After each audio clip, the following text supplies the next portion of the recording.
Hi everyone, I'm Dina with Mills Family Gardening. We live in North Texas, Zone 8A. Today is April 27th. And in this video, I'll be talking about what we can plant by seed and transplant here in North Texas in May. And we'll start with vegetables. So what vegetables can we plant by seed outdoors?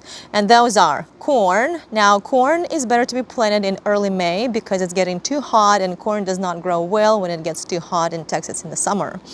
You can plant cucumbers, melons like cantaloupe and watermelons, okra, roselle, pumpkins or winter squash, and those other winter squash are spaghetti squash, acorn, butternut, and pumpkins. You can also plant summer squash like chayote squash, loofahs, zucchini, yellow squash, and petit pan. You can also plant beans like pole beans and bush beans, but again, those are better to be planted in the beginning of May because it gets too hot by the end of May or June, and by the time they're tall and start producing, it's too hot and they do not grow well and they do not flower or produce. Or it gets too hot and the pollen gets non-viable. You can also plant southern beans, and those are purple hull peas or black-eyed peas. They can be planted all through the summer. They tolerate the heat just fine as long as you give them some water occasionally. You can also plant thyme and basil. Now, all these vegetables can also be started by seed indoors, but there is really no point at starting all those seeds indoors when it's already so warm outside. There is zero chance of frost or freeze. That's why it's much better to plant those seeds straight into the ground outdoors. But in May, we need to start tomato seeds indoors. It's better to do them indoors because it's too hot outside. The plants will be stressed. They might get diseased early. So it's better to start your tomato seeds indoors under your grow lights where they will be growing until about August, and in August will be time to transplant them outside after you harden them off. For fall tomatoes, make sure to pick varieties that are smaller or medium-sized tomatoes because we have a short time for ripening tomatoes in the fall, and if you grow large fruited tomatoes, most likely they will not have time to ripen fully before the freeze sets in the beginning of November approximately. So cherry tomatoes and medium-sized tomatoes like Golden Jubilee variety, for example, are perfect candidates to grow in the fall. In May, there's so many vegetables that we can plant outdoors by transplant, and those are okra, roselle, cucumbers, melons like cantaloupe and watermelon, eggplants, peppers, summer squash, loofah. But loofah is better to be planted in early May because loofah requires a long growing season, and it might get a little too late for loofah to get established, to start growing and growing flowers and setting fruit. So early May is better for transplanting loofah outdoors. You can also transplant winter squash like pumpkins, for example, or acorn, butternut, and all those. It's time to plant sweet potato slips in the ground or in your raised bed. And I normally plant sweet potato slips after we harvest our Irish potatoes in that large raised bed, which is the end of May or beginning of June. In May, we can transplant ginger and turmeric outside if you grew them inside under the grow lights. Make sure you harden them off. And also in May, you can transplant all herbs, green onions, including bunching onions, and Egyptian onions in the ground or in containers or in your raised beds outside. These are our Egyptian onions that are growing in this container. And you can see little baby onions at the top. These are Egyptian onion bulbs. And when they're ready, right now they don't look like they're ready. They're too small and too green.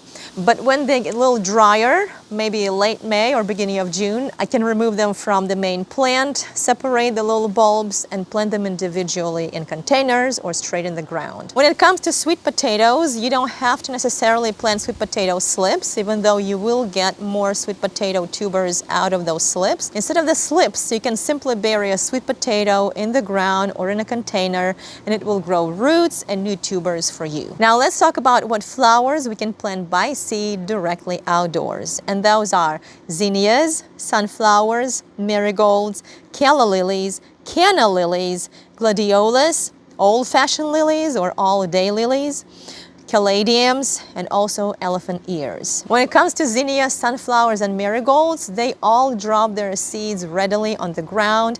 And this year, I did not have to start those plants from seed at all, and yet we have a lot of seedlings that are already plants that are growing that I did not start from seed. They all came from seeds that got dropped by plants that we had last year. Now let's talk about what flowers we can transplant outside in May.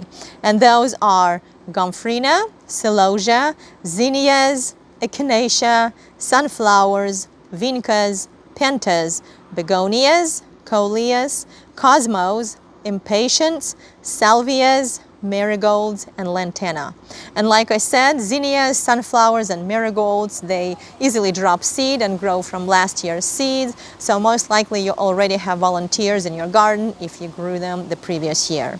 And also in May, you can plant all perennials. Now, May is your last month for planting perennials because in June it's going to be too hot for them to get established. You'll have to water them twice a day most likely if you transplant them in June, so make sure you plant all your perennials in your garden in May. Now let's talk about other garden jobs that we can do in May, and one of those jobs is to harvest onions and Irish potatoes. I normally harvest onions and Irish potatoes at the end of May. That way they still have time to grow larger. And in their place, I usually plant warm, loving vegetables or flowers like cantaloupes or melons, or southern peas like black-eyed peas or purple hull peas. You can also plant some cover crops in their place like buckwheat, which will improve your soil. And it's not a good idea to keep your soil bare. It's better to cover it either with a thick layer of mulch, but it's much better to plant a cover crop or something in the ground so the roots would stay in the ground and feed all those microbes. The same applies to root vegetables. In May, a lot of root vegetables are ready to be harvested, like large radishes